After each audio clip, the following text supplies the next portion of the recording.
Okay, hi there. My name is Jude, and also known as JJ Queen Real on my Instagram accounts and social media.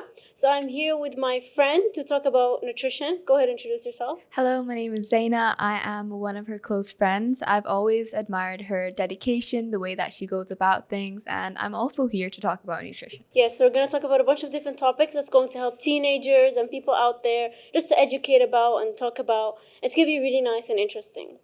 Please remember that this video may be targeted to the youth, but generally it's advice to everyone and everyone that cares to listen. Exactly. So we're going to start with some basic topics about why I started this nutrition blog. So I started this nutrition blog because I have a passion for nutrition, and I think that there's so much information online that's actually not true, and so many people are uneducated about nutrition, and like they want to try to eat healthy, they want to try to improve their diet, but so many people just don't have the education, this lack of knowledge, which is why there's so much stigma and so much negativity around health, and there's so many diet trends that are not realistic. True, I've seen it a lot as well. And with all these toxic trends on social media, I think it's crucial that we need some actual valid nutrition advice that's not just for the show, but to actually better our health in general. Yeah, I know it's extremely important for us to educate about ourselves, and I think that being like a smaller of the smaller generation and being a teenager, like I can target teenagers to not just think that this is something that only dietitians or adults have to do, but they can think that even young children can also educate about themselves about nutrition, so that when they grow older they already have these knowledge, they have these like healthy habits. So it could be like healthy eating is like a habit, not really like something that's like on the side or like something random. That's true. And whilst she is part of the younger audience, I feel like it's definitely she's more suitable to give this audience nutrition advice because perhaps people of other generations will give advice that's less personalized. A lot of us have different tastes towards food, and as time goes on, as we go on into modern ages, these different foods that were offered changes. So with someone like her targeting her own audience, I think it's definitely more suitable for her. Yes, thank you so much. And let's talk about what today we're going to cover in our episode. So, first of all, we want to talk about some common nutrition myths, some diet myths that we want to debunk. What some people might think is correct, even though it's just wrong, and it's something that uneducated people have that they think they're gonna get like benefits from, even though that's wrong. We're also going to be talking about healthy eating for students and people who are working and teenagers, because that's extremely important as well. We'll also be talking about some weight management for people who want to target their weights. And we might even delve into a bit on gut health and, yeah, maybe even some sports, fitness, cultures, anything my friend wants to go ahead and add. Okay, so let's begin with some common nutrition myths. Yes, guys, do remember that it's really easy to fall into believing such myths online as people spread it around. So, debunking it is crucial to make sure y'all actually have a healthy diet and you don't fall into the tricks that people put you in. Exactly. So, one really common myth is that carbs make you fat, which I think is really like unnecessary to put out there. I know that carbohydrates do contain sugar molecules, but this is just how scientifically they were made. They're made out of hydrogen and carbon bonds. They obviously have sugar. I mean, your body breaks down those carbohydrates to glucose, and glucose is your body's main source of energy. You need it, it's part of the respiration process equation as well when we do in biology. It's basically the basics of nutrition, like it's the basics of your energy. I think people forget that carbs is an essential part of your diet. As soon as something is labeled as one with high carbs, people immediately step away from it. It's an essential part of your diet. Exactly, unless you have some sort of like disease or some sort of medical condition that makes you need to reduce your carb intake, then maybe you could start to focus on lower carbs. But in general, they're extremely important for you, especially if you're growing older, especially if you're a teenager, if you're working, and even for women, it's really important as well for growth and for hormones. Yeah, for growing children, it's really important to get. And by the way, all the foods contain carbohydrates. So it's really unnecessary for you to say that. Like the fruits and vegetables, the ones that we see have the most vitamins and minerals and antioxidants, like they're composed of mostly carbohydrates. Exactly. It's so unnecessary to put such a title on. And because people are so uneducated about nutrition, it's easy for them to fall into this, oh, don't eat any carbs. When in reality, it's literally an essential part of your diet. It's part of so many foods that we eat. Literally, as Jude said, every single food item has some sort of concentration of carbohydrates. So this is a really, really unnecessary myth. Exactly, and carbohydrates make up like 50% of your daily energy needs, if not more. Like sometimes even people will aim for more if they're constantly trying to like growth, or they're athletes or training for a marathon, they would aim for more. Especially women who are also dealing, example, pregnant, breastfeeding, they would also need more. So it's not something you should cut. If you want more like nutrition dense carbohydrates, you could aim for whole grains, which could help you definitely, and they do contain fibers as well, but I think that that's something you should not cut. And along with that, carbohydrates, like consuming it doesn't have to be like the most common forms of carbohydrates if you don't exactly like those foods. There's so many ways you can incorporate them into your diet. So please try to research on different ways you can incorporate carbohydrates into your diet. Exactly, there's so many different sources of carbohydrates, so you just aim for what you like.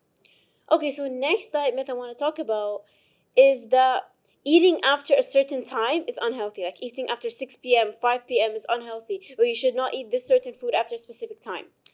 So, first of all, I like your body's not a clock. It's not like after a specific time your body will automatically store this food as fat. Your digestive system is working 24/7. Your body's there to work 24/7. It's not as a specific time your body's going to automatically decide to store this as something else, because eating like bread at like 5:59 p.m. is the same eating at 6 p.m. It's not going to automatically change. So you don't have to worry about that. Well, yes, some people aim to reduce their intake of like heavy meals or even starchy dense foods, carbohydrate rich foods, like few hours before bedtime to help them with digestion and to release the melatonin. Okay, that's fine. That's understandable. But you shouldn't create this stigma that there's something bad that's going to happen to you, because there's no like education about that. Like why would something bad happen? And it's so easy for people to fall for this because they're uneducated. You know what I mean? Like, guys, just because you eat after a certain time, that doesn't mean something bad is gonna happen. Like, yes, if Jude said, if you aim to reduce how much you eat before you go to sleep, for example, a few hours before you go to sleep, that's fine.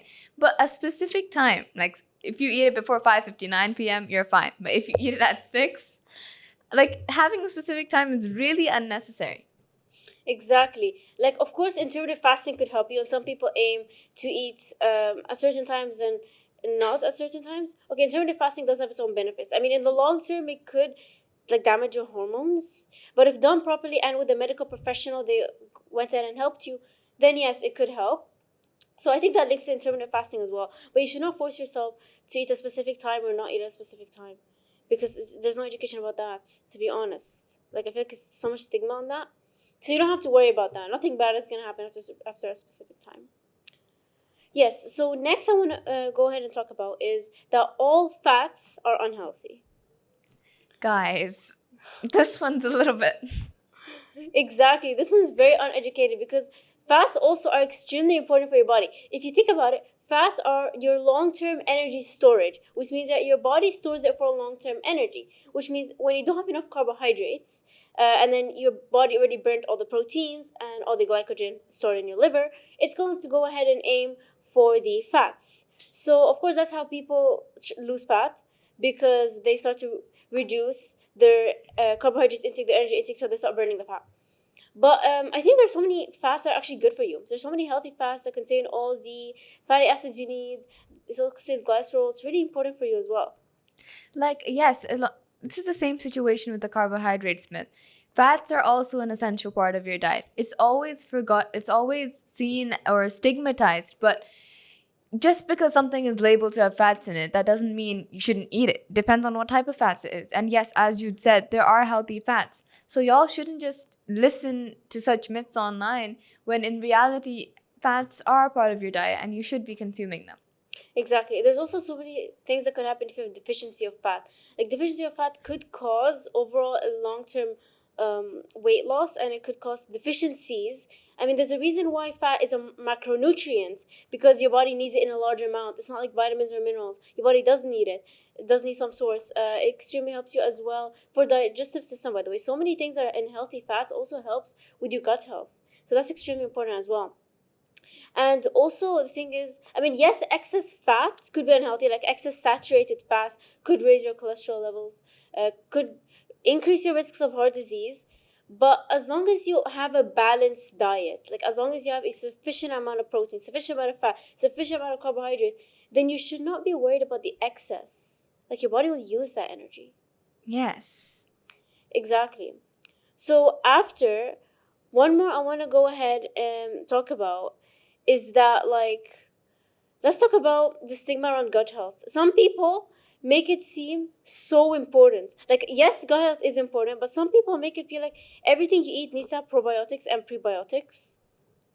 So I feel like we should talk about, like, some people will benefit from an extra amount of probiotics in their diet. I mean, probiotics are life-changing bacteria that are good for your health, but also you could, like, already you could find it in so many foods, like fermented foods, like we got kimchi, pickles, kefir, Greek yogurt. All these things are extremely important for you.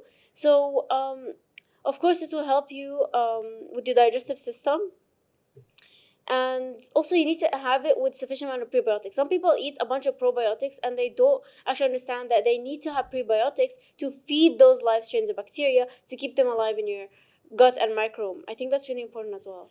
And saying and putting such a high emphasis on gut health with a you guys need to understand that nutrition is based on yourself. Your body has different needs and wants. Everybody has different needs and wants. So going into this motive where gut health is the most important is completely not appropriate for something like nutrition. Like for you, for one person, they might need to focus more on their gut health than the other person.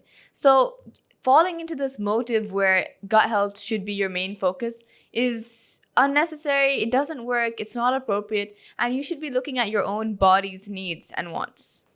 Exactly. Everyone has it differently, and everyone has different nutritional needs depending on their lifestyle. Gut health is an important factor, but just because something has probiotics does not mean that it's specifically healthy, or does not mean it's specifically needed to be eaten. There's so many other aspects of nutrition that you need to consider as well. Okay, so next we're going to be talking about some healthy eating for students, because I think that's extremely important as well. So, Zaina, go ahead and tell me, how do you think we should manage nutrition during school? Well, a lot of people tend to forget to eat in the morning because they forget to eat breakfast. But it's important to consider that eating something in the morning is a source of energy. It helps you be energized throughout the day. It even like helps you focus. I think nutrition is such a big aspect of your focus in school. Not having enough nutrition, not being deprived of it in school days might be the reason why you can't focus well in school. So a lot of people skip breakfast, but I think it's really good to have at least something in the morning before you go to school. Exactly. Maybe something fiber rich, something with some protein to keep you full for longer until your break time. I think that's really important as well. Many people can't focus in class, are constantly bored, or constantly try to be tired. They can't memorize properly, they can't study properly. I think this is mainly because they don't have sufficient nutrition or proper diet. I feel like also getting these sugar crashes are also what's causing them to be very lazy, like, all the And time. considering that break time is quite late as well, like, yes, it differs per school, but usually it's around 10 or 11 a.m. And considering the fact that you last ate for dinner and you skipped breakfast and you're just now eating your first meal of the day, do you guys not think that's a little bit extreme? Do you not think that's gonna negatively affect you? Exactly. Over a long time, like, it could cause some hormonal damages, possibly. I mean, you obviously need to contact a nutritionist, dietitian, healthcare professional to see if you could do intermittent fasting. I mean, it's recommended maybe not during school days, because you'd constantly be trying to, you're active, you're moving around, going to different classes, maybe even doing some sports, physical activity. So maybe it's not recommended for you to do intermittent fasting. You could eat something light, which will help you, but I don't think that always deciding to fast during school days will be the best choice, especially if you're not trained to do it, or if you're not used to it, especially if you're growing. I think that's extremely And important. utilize your break times. Now that outdoor break is opening up in the UAE, people are playing outside, a lot of them, and they're not focusing on eating. A lot of them forget to eat in break. But some of these people didn't even eat in the morning. So how long are you going without eating? So at least utilize your break time to have something healthy. Bring something healthy to school. A lot of the things that people bring to school are not healthy at all. And yes, it matters on depends on your culture. But please focus on what you're bringing to school. Please bring something wholesome.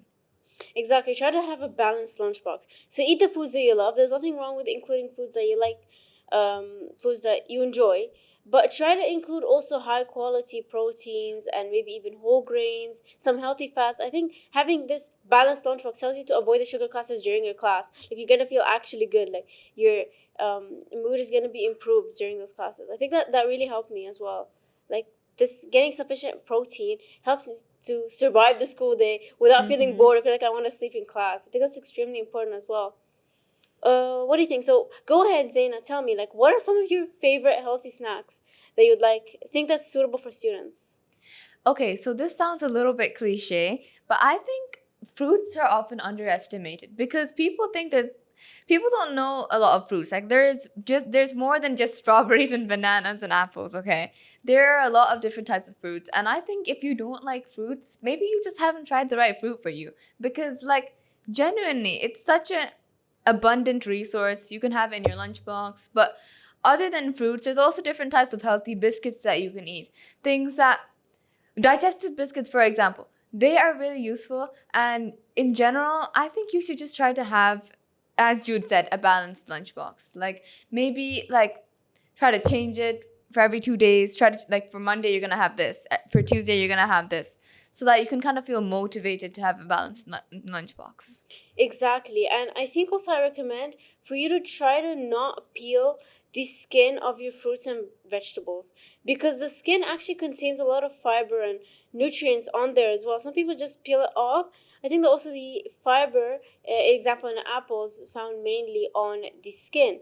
So try to keep the skin and not just to have fruits and vegetables in your lunchbox. That's extremely important as well. But maybe add something to balance the sugar from the fruits. For example, have some whole wheat toast, some yogurt, some of these like closed yogurts, so it doesn't Yes, spill. yes. Those are extremely important as well.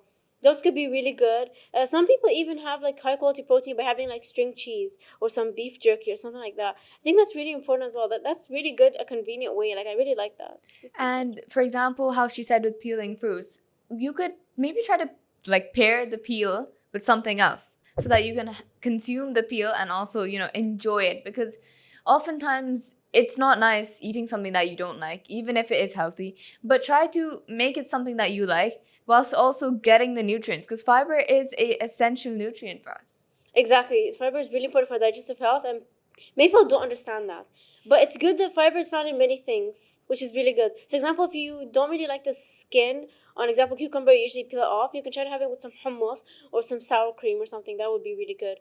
Example, if you have some apples, you could try to have it with some peanut butter. If you can't eat peanut butter, you could try to make your own like kind of dips with like sweeteners you like. Even make your own homemade jam. Like some people mash raspberries or strawberries or blueberries, add some chia seeds on there, add some like sweeteners, honey on there, and you could like make your own things. Like it's really good to make those own recipes. Even try with your family. It's a really good way to add healthier foods to your diet, but also enjoy it with your family. It's really good. Like you guys know your taste base like you guys know your taste really well, not other people. So try to make your own foods as you said to fit your taste. A lot of people might not understand the way that you eat. So in return, you probably won't like the food that you're taking like from their recipes for example. So try to find what suits your taste best because obviously it's good to enjoy the food that you eat and also get the nutrients. Exactly. Many students don't make their own lunchbox. Sometimes it's their parents and their family that makes their own lunchbox. So there's nothing wrong with that. But maybe you could try to add something to it. So example, you have your like meals that your parents make for you. You could also add some like extra fruits, maybe some vegetables on there. Maybe you could ask them to like try to make your own side dish on there. So you could try to balance out what they already made. So this is a good way for you to think on how can I balance my meals. That's a really good source of education as well. Okay, so next I want to talk about some hydration tips. So many people are unhydrated at school. And I know Zayda's guilty of this. Very much so. I am trying to increase my like water intake, but I do think it's really important to be hydrated.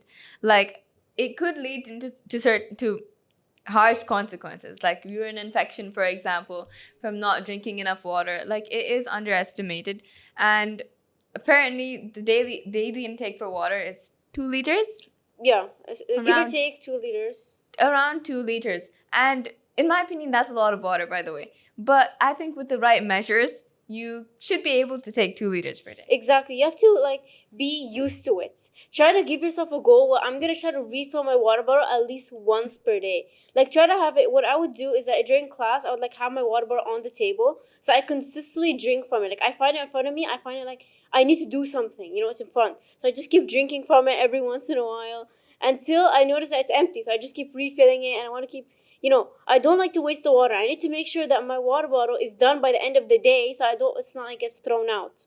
Yes, Extremely like important. have reminders. Like some bottles have those reminders on like the side, but like have like a, for example, at this time in class I'll drink this much, or like halfway through class you'll drink some water. Try to, like as you said, finish your bottle at least a few times per day, at least once in the school day, and then try to consume enough water when you're coming back from school. Yes, exactly. Depends on obviously how big your water bottle is. If it's like 500 ml, 1 liter, maybe you could go. I think 600 ml is good. Yeah, if you have like a 1 liter bottle, maybe you could finish that and during the school day once. That makes sense. But if you have it like less than that, try to refill it over and over, and Yes, try to make it reusable.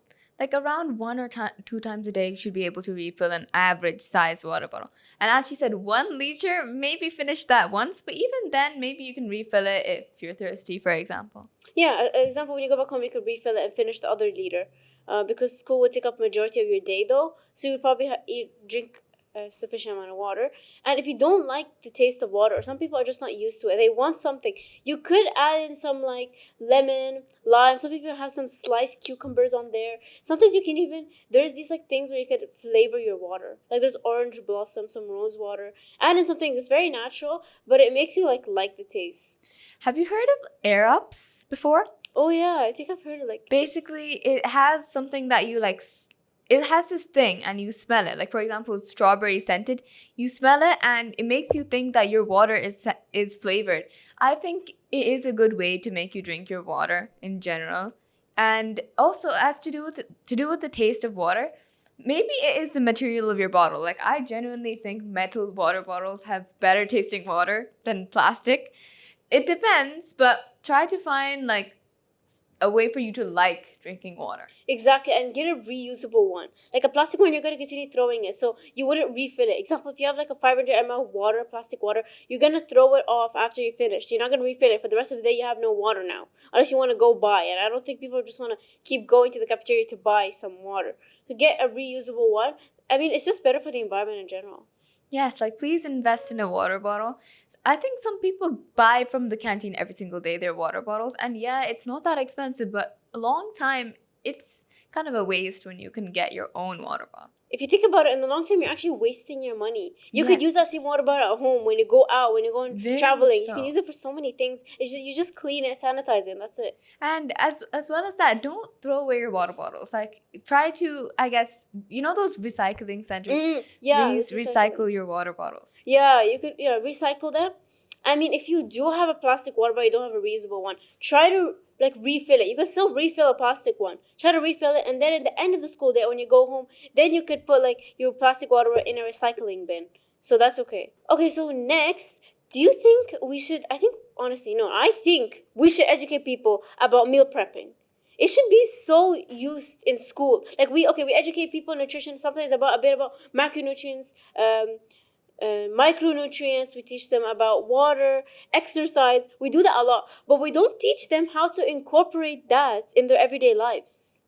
Yes, like it's no point continuously educating them about the nutrition if they can't implement it. Like that's the thing with nutrition. It's literally about you. You have your own nutritional needs, so it's good to implement them. What's the point of just educating on it when you can't implement them? Exactly. School needs to teach people how to actually make a balanced lunchbox. So if you have like a food preparation class in school, obviously you learn how to cook So you can start implementing that in real life situations, like when you go home, trying to make healthier meals. There's so many easy healthy recipes on there. You would find them. They're so easy. Like they're high in protein, low in fat, whatever. Obviously, like don't be scared to eat something that's like higher in fat, higher in carbs. But obviously, it's a nice way to make healthier foods. Yes, like a lot of you guys will probably still have the ingredients at home. Like, for example, a lot of, I mean, this is very general, but a lot of us families are like ingredient families. They like to call us ingredient families because we have lots of ingredients. You guys can incorporate that into your meals. Search for healthy recipes. Like, for example, I think I have a lot of turmeric back at home. So, there's probably a lot of recipes to do with turmeric that can actually benefit me. Exactly, and if you mix turmeric with black pepper, you can like increase your absorption of the antioxidants, which is really good as well. So like find ways to like make healthier recipes. It doesn't have to be hard. You don't even have to do a healthy recipe every day. Like try every 2 days, maybe even try once a week and start to build up. It gets easier, it gets fun because when you notice that these foods that you're making are actually beneficial and you actually start to enjoy healthy eating because they actually taste really good. Like, yeah, you guys don't need to go into a habit immediately. Try to like build up the habit, like as she said, every 2 days, then maybe reduce it. Like, be very gradual with your habits so it's something that's long term, not something that's just short term that you give up all of a sudden. Exactly, because it's not always so realistic to every day cook for yourself something, but you need to know how you can still have a healthier diet without having to consistently cook for yourself. There's so many packaged foods that could be used in a healthier diet. Like example, if you think about having fish, some people would like cook the fish. They would buy it fresh and then cook it, but that's not always convenient. Not everyone can cook it. So even if you have like a packaged tinned fish, you could still incorporate that. That would still have like vitamin D. It's really good for you as well. So you don't always have to think that things need to be fresh. You could obviously have it frozen, you can have it tinned, packaged, and it could still be in your healthy diet. And please make sure you're like, please make sure that yes, you're looking at the quality of foods, but don't fall into buying super expensive healthy items. Like, you can still make a healthy meal out of things that you find in your regular supermarket. Like, you don't need to be spending excessively on your diet, on your health. Exactly. Like so many people buy organic foods because they think it's healthy. Even though organic doesn't relate to the food itself, it's usually how it's farmed. So obviously, like maybe less pesticides, maybe less hormones. But by the government, I feel like they're not allowing much these hormones and stuff. So yeah, I feel like you shouldn't worry about that much. It doesn't really affect you unless obviously a certain brand is not good for you. Then maybe yes, you could like aim for more organic. I mean, obviously if they're cheaper, you could. Usually they're expensive. You don't have to worry about it. Just overall get the fresh produce, something that's good for you. Yes. Okay, so next, so let's talk about people who think that want to manage their weights. So they constantly look online for some tips. Yes, like often, okay, here's the thing. Yeah, it's good to maintain your weight, but something that we see a lot in, okay, it's worldwide. People try to look like certain celebrities, like, influencers, they're there to influence. And oftentimes, these influencers tend to edit their pictures online and they make themselves look like a very unrealistic version of themselves.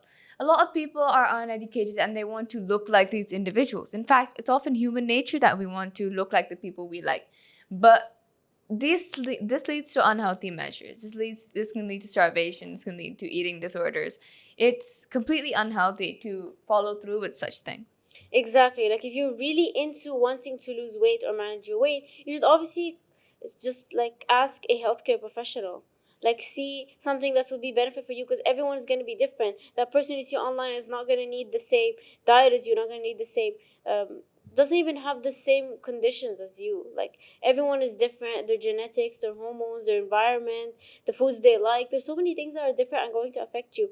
So you need to consider that it's something that's personalized. You should not copy someone because even if you do copy someone's diet or exercise routine, you're not gonna look like them because you're not them. So that's extremely important. So obviously, people are going to aim for being at a calorie deficit, which means to eat less calories than you burn per day, so that you're um eat less calories than you burn per day, so your body can actually burn that fat. Um, So obviously that's like the approach for calorie deficit, but it could cause like some obsession with teenagers. So I think that you should be really careful with that. And also remember that these habits can develop as you grow older because we are teenagers and we're still developing. If you continue to go into these habits, it will probably lead on to when you're an adult. And you will most likely find yourself in not a good scenario because you're unhealthy.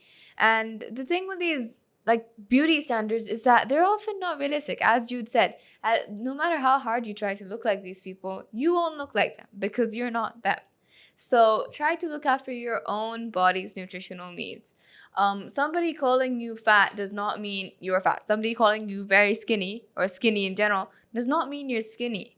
It depends on what you actually are, not because of somebody else's opinion or beauty standards set by society.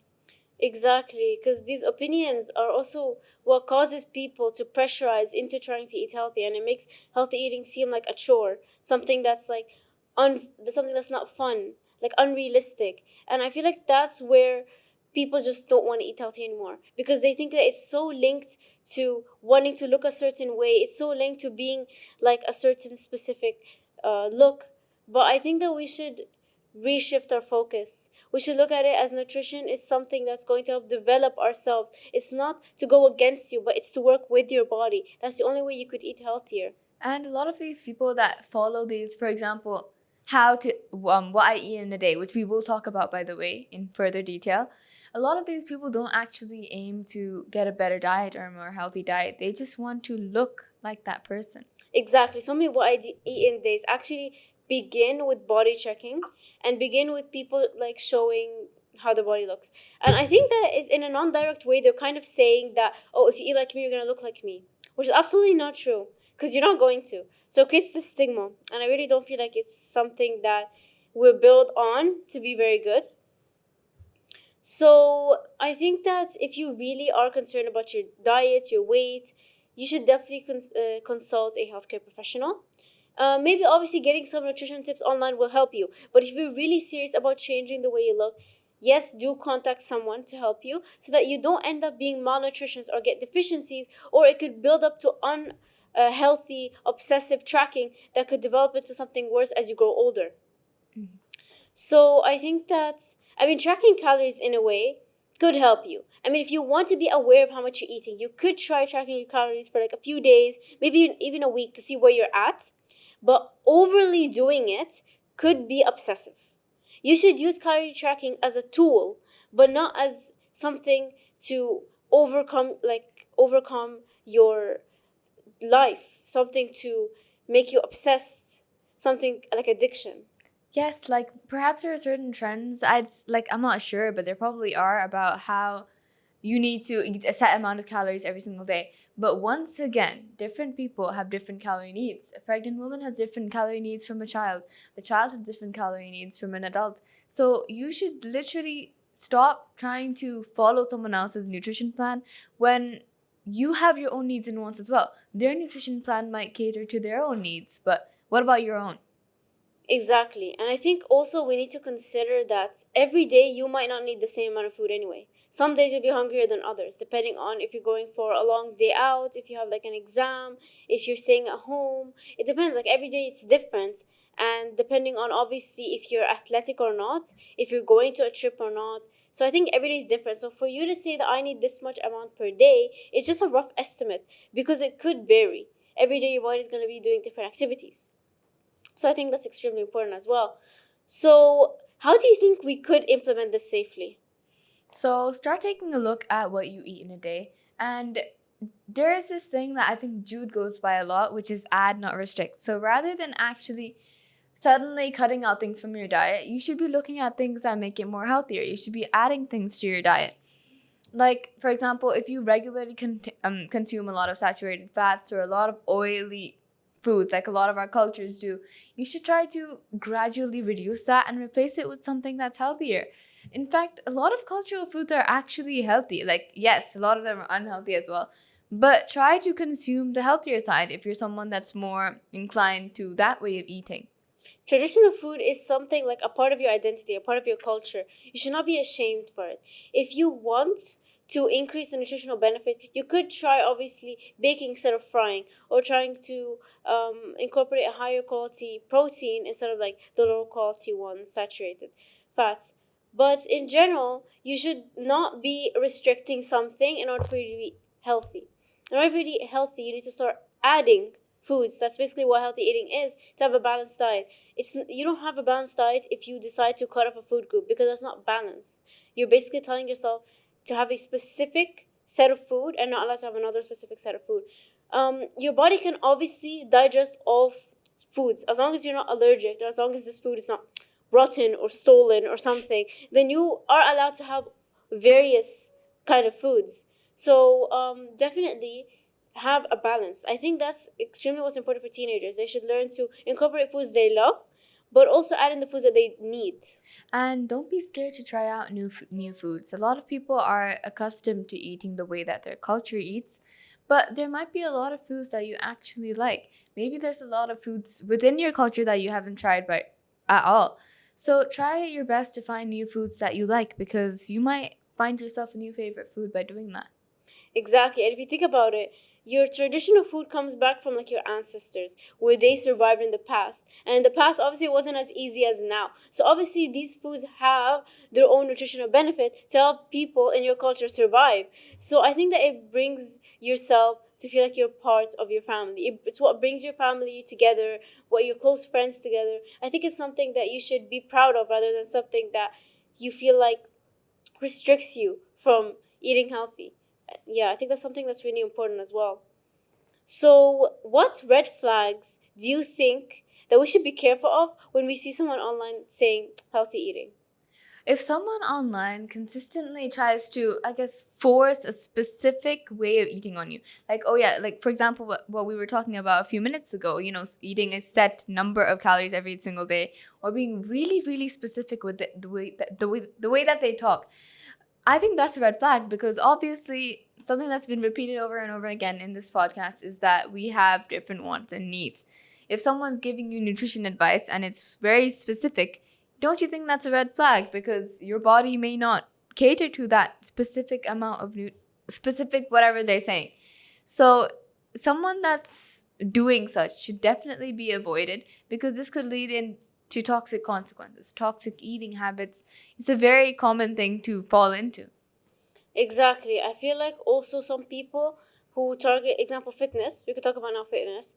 Fitness, for example, when some people say that doing this exercise will make you achieve so and so body, or will make you look like this, which is not also not true, because everyone has different muscle to fat ratio, different genetics, your body will react differently. And it's not also just fitness that will affect how you look, it's also overall your nutrition. So it totally depends on what you eat per day, what you like. Your environment even affects your diet. I mean, like what you have access to, what you don't have access to, what you can afford, what you can't afford, and depending obviously on the situation that's around you.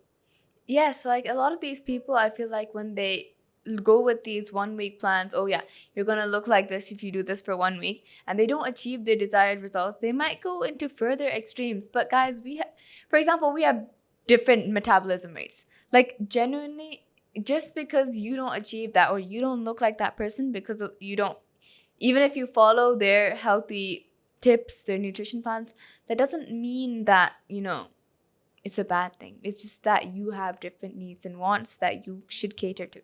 Exactly. I feel like what I eat in a day should be used as a tip, like to add, example, these kind of meals to your diet. No problem. You could get some meal inspirations, but you should not try to copy it. Like I feel like some people just try to copy them because they're influencers or celebrities that look a certain way. I feel like that's not realistic, because many, even these influencers, try to put themselves into a certain diet to achieve a certain role. Because example, they're going acting, movies, so on. Like even some people do like modeling, fashion, so they want to look a specific way. Um, but I think that this is not everyone's goal. This is not even realistic, because sometimes they just do this for a specific set time. You should focus on eating healthy lifetime. If you want something to be a lifetime, you should create something that's consistent, something that you could just keep building up on, something that you could change. It doesn't really alter your life. It's just you can build up around that. Something good. And also be careful with some of these nutrition advisors. I think that's what they might call themselves online. A lot of them try to garner profit, by saying, oh, yeah, if you follow our thing, if you register for our subscription, you're going to get your dream body and you're going to look amazing. By advertising this as something that's, going to be personalized anyways. You won't have a very specific diet like what I was talking about. But, really be careful with this, because first of all, you don't know if they're registered. You don't, like, a lot of the time you don't know if they're registered, and secondly, they could just convince you into following something that's unhealthy, and you would fall into it because obviously you're perhaps uneducated on it.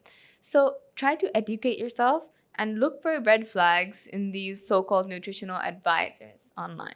Exactly. Like we shouldn't just look at something and then say, "Oh, this is healthy," and we should just copy this. Maybe do your own research as well. Maybe try to ask someone that has experience, or maybe even when you go visit a doctor or do a checkup, you could ask them, "Do you think this is going to be suitable for me?" Because everyone's going to be different in the end.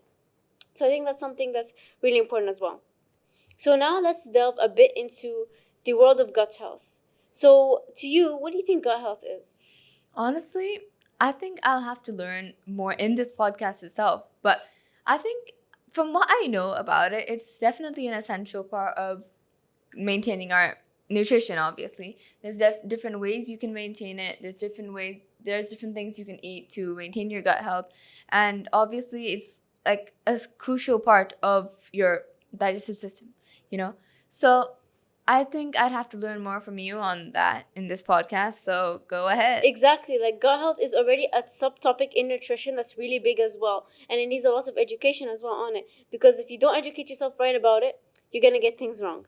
So I think that gut health, honestly, they say that there's like a relationship, a connection between your brain and your gut. So when your gut health is actually healthy, you tend to perform better. You tend to be happier, getting better moods, getting better sleep, getting better skin. And they say this because you have good bacteria in your gut. So obviously, when you talk about your gut, you just overall talk about and from your stomach, your small intestines, everything that helps you with digesting foods. So to you, obviously, it has lots of bacteria. There's both good and bad. So when you think about these bacteria in your stomach and in your intestines, what do you think? A lot of, well, me personally, I know that there's good bacteria and bad bacteria, but a lot of people think that there's just bad bacteria. Obviously, a lot of these good bacteria are good for your gut health. You should focus on nurturing them, or like, developing your gut to accommodate these good bacteria. Exactly. So when you eat probiotics, it's basically just giving you these bacteria that help with your body. And many people don't understand that these bacteria are actually good for you. So they actually help you fight infection diseases, helps you digest the foods. So they're really good for you as well. And many people don't understand that. So some people actually have supplements for probiotics. They say that to help them. I mean, obviously you could, they give you like live strains, some of them like millions, some of them even billions of live strains. I think you should definitely consult a pharmacist, dietitian, to see what will be benefit for you, because some people don't even need these supplements. Sometimes they can just add them in their diet, or they need to, example, reduce a certain macro or micronutrient because they can't digest it properly. That could be the problem. Especially with taking certain medications for your nutritional health, you should be extremely careful when you do that, because for example, you might as well just fall into a scam and it could lead into terrible consequences. So please try to get it from someone that's registered and someone that you've consulted to get those medications. And as Jude said, a lot of these people might not even need these supplements. All they need to do is implement it into their diet. So that, I think that's a way better solution than just unnecessarily taking medications. Exactly, and then opting for medication straight away is really expensive. Like often so many of them are unrealistic in the long term. Like obviously if you have been given like by a doctor to go ahead and take those, you could, obviously, but I feel like you should opt also to improve your nutrition. It should not just be that, oh, this medication is going to help me, I don't have to worry about it. I think that definitely doing it naturally would always be better than doing it artificially. Yes, like don't jump ahead with your body. Like making these immediate changes, it also links back to what we were saying about gradual habit building. Don't do that just because you think you're gonna get an immediate fix. Because a lot of these changes should be done gradually to get that long term effect. Exactly. Implementing new diets to your life and adding in, like, improving your diet over a long period of time is meant to be a long term. So definitely your body also will not like get used to it in a short period of time. In a short period of time, you're going to notice a bunch of awesome side effects if you eat in such a unnatural way. Like example, if you just start randomly adding a bunch of fiber, like 30 grams of fiber per day, if you're used to eating like only 10 grams, how do you think your body's going to deal with that? It's not used to it. Exactly. So you need to start adding it slowly, like adding it slowly, understanding how your body works. I think that's extremely important as well. Mm-hmm. And then other with probiotics, I think you should also really be concerned about prebiotics, because prebiotics are those that feed your existing live bacteria. I mean, imagine you really have a bunch of probiotics that are good for you, but you're not eating prebiotics, so they just die off, and you're not making them like kind of in the microbe, living, thriving, helping you. So if you don't feed them and nourish them, then I don't know what's the use of having probiotics. I think that you should definitely incorporate both pre and probiotics. So Jude, what are some examples of like common food that will help us with our gut health? So fermented foods. Yeah, so a bunch of there's so many cultures have fermented foods. Like in the Asian cultures, so many of them have it. Like you would find kimchi, you would find some pickles, pickled radish. I would say kimchi a lot because I love it. I think so many people are like don't like it. I don't like it either, gang. I mean, like honestly, it does depend on what you like. Like I know that you love Asian food in specific, but different cultures' foods can definitely be like adjusted to make them healthy. If you actually like that food, you should try to make it healthy so that you like what you're eating. Exactly. But example, if you like milk, yogurt, or cheese, so many of them have these probiotics. So many companies add those probiotics to the actual foods, which makes them good. So many yogurts already have those probiotics. Even if you get like Greek yogurt, for example, so many of them already have. Mm-hmm. So that's extremely important. And yeah, obviously having example those fermented foods or probiotic foods with some prebiotics is really good for your health as well. I think that's extremely important for your gut health. Yes. Tell me, Zaina, what are some of your like healthy foods that you like to eat every day that you like recommend for teenagers? So obviously, I try to incorporate more like I try to make it more regular because I think right now I do need to make some improvements to my diet. But as I said, one of my biggest like things is definitely fruits. Like I know that sounds very cliche, but there's so many different types of fruits. Like especially like I personally like mangoes and like strawberries. But these things, yes, they can be expensive, but it depends on where you buy your fruits. Other than that, perhaps you can try different types of like we eat brown rice, okay? Like not very often. You know what? Forget about that. We eat brown bread. Like genuinely, it might sound like it tastes a lot different from actual bread, but no, it doesn't taste that different. It's good for you, and there's different ways that you can pair bread. There are so many ways that you can pair bread with something else. It's genuinely crazy, whether it be with salsa, whether it be with cheese. So many different ways that you can do these, and obviously as we've been saying, do not do it immediately. If there's something that is quite unhealthy and you constantly consume it, don't try to immediately cut it out. Make it gradual.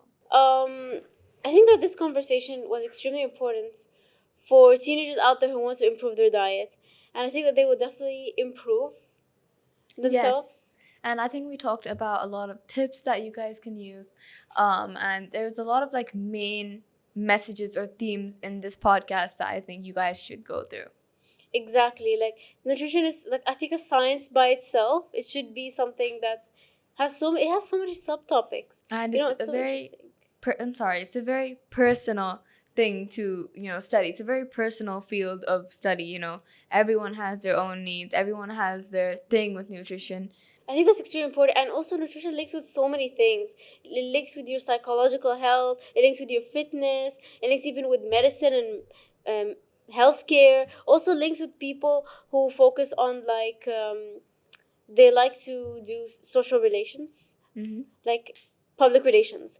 They like to talk about other countries and stuff. I think also it's extremely important to think about their agriculture and their overall traditions. So nutrition fits with so many different topics. It's a nutrition that everyone could understand, science that everyone could understand. I think nutrition is, if it's educated, it's very simple. So thank you guys so much for watching, Yes. and I hope you guys benefited from this. I hope you guys took in some like benefits from this, as she said, and I hope you can actually implement things into your life. Start taking steps now. Exactly. I hope it's something that will help you build healthier habits, and hope to see you guys soon.